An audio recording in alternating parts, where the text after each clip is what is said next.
Babak kualifikasi cabang olahraga judo ini diakui berjalan lancar sejak dibuka pada akhir pekan kemarin.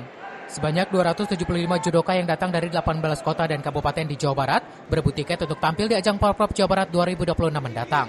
Ketua Pelaksana EN Mardani menjelaskan event ini diselenggarakan selama 3 hari dan diharapkan dapat berjalan sukses tanpa insiden atau kendala teknis. Mungkin karena di sini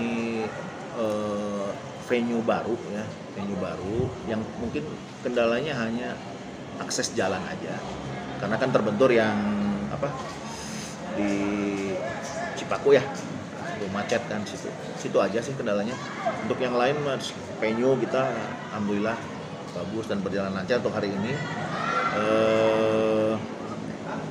Penginapan juga di sini banyak yang terisi di sana buat ini homestay, bahkan ada rumah warga yang diisi sama peserta di sini.